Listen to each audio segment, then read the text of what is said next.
خدا بتانا یہ چاہتا ہے کہ جو سزا کعبے کے دشمن کی ہے وہی سزا علی کے دشمن کی ہے. چلو میں ایک حوالہ اور دیتا ہوں. دنیا صرف توضیح سے مسائل لیتی ہے، آج میں ان مسئلوں سے ایک فضیلت سناتا ہوں جو ان صاحبان توضیح کے منہ پہ ہی تماچا.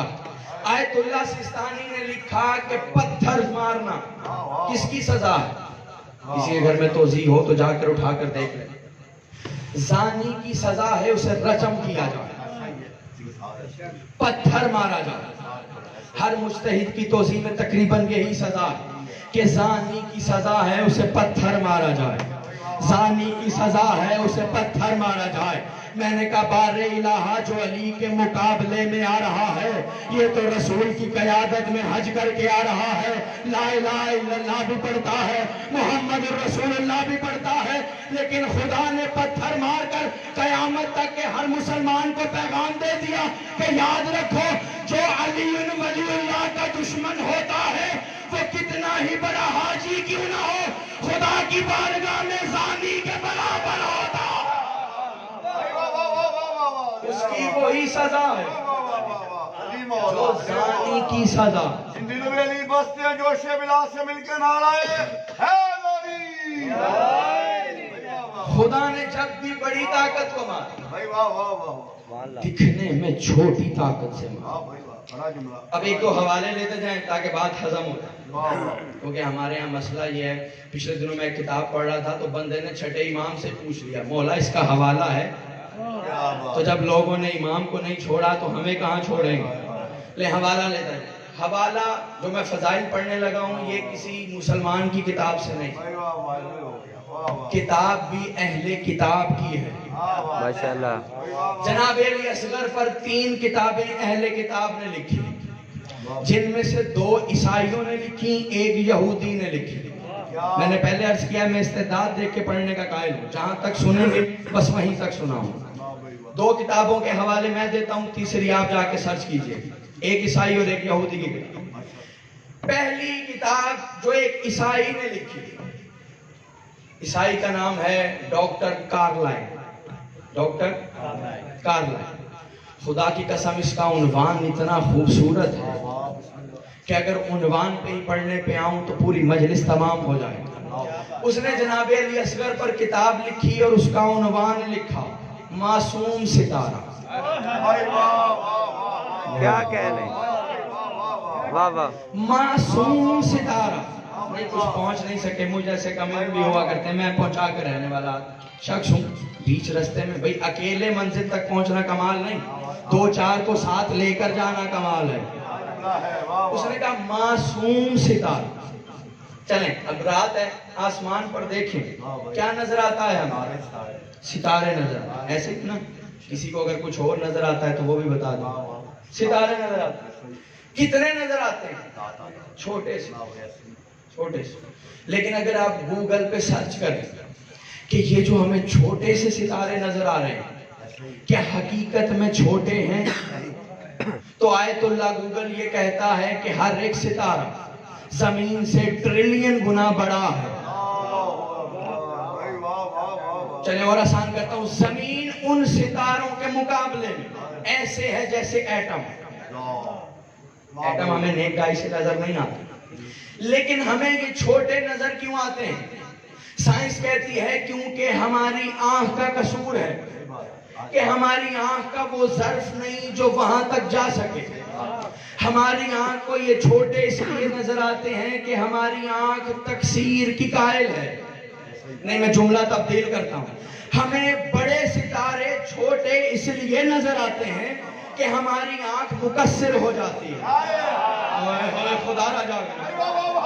ہمیں بڑے ستارے چھوٹے اس لیے نظر آتے ہیں کہ ہماری آنکھ مقصر ہو جاتی ہے. ہماری آنکھ مقصر ہو جاتی ہے. اگر کوئی علی کو چھوٹا سمجھے تو پریشان نہ ہوا کرو، سمجھ جایا کرو اس کا دماغ مقصر ہو گیا ہے.